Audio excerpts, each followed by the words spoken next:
नमस्कार, मी रेवा इंगडे आणि आपण पाहत आहात जनसबूत न्यूज। आता बातमी आहे सोलापूरमधून। सोलापूरमध्ये धक्कादायक घटना घडली आहे। दारूच्या नशेत आईला शिवीगाळ करणाऱ्या लखनला मित्राने संपवण्याची धक्कादायक घटना घडली आहे। लखन हा दारू पिऊन आईला शिव्या देत होता। संतापलेल्या मित्रांच्या मारहाणीत लखनचा मृत्यू झाल्याची माहिती समोर येत आहे।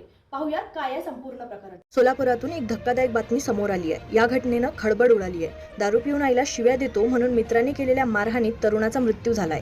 ही घटना सोलापुरातील वाडे गावात घडली आहे। लखन गायकवाड असं या मारहाणीत मृत्यू झालेल्या तरुणाचं नाव आहे, तर नागेश कोडेकर आणि आशुतोष उर्फ अवी राजू गाडेकर असं मारहाण केलेल्या मित्रांचं नाव आहेत। त्यांना अटक करण्यात आली असून घटनेबाबत अधिक तपास सुरू असल्याची माहिती पोलिसांकडून देण्यात आली आहे। घटनेबाबत अधिक माहिती अशी की लखन गायकवाड हा त्यांचा मित्र नागेश कोडेकर यांच्या टेम्पोवर क्लीनर होता। लखन हा दारू पिण्यासाठी आपली आई अलका गायकवाड यांच्याकडे पैशाची मागणी करत होता।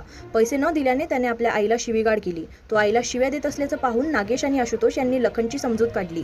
आईला शिव्या देऊ नको असं त्यांनी त्याला सांगितलं, मात्र तरीही शिवीगाळ करत असल्यामुळे नागेश आणि आशुतोष या दोन्ही मित्रांनी लखन याला लाकडी दांडक्यानं आणि पाईपनं मारहाण केली। दोघांनी केलेल्या मारहाणीत लखन गंभीर जखमी झाला, त्यातच त्याचा मृत्यू झालाय। दरम्यान लखनला मारहाण करताना त्याच्या आईने त्याला वाचवण्याचा प्रयत्न केला, मात्र मार वर्मी लागल्यानं त्याचा मृत्यू झाला। या प्रकरणात पोलिसांनी नागेश आणि आशुतोष यांना अटक केली आहे।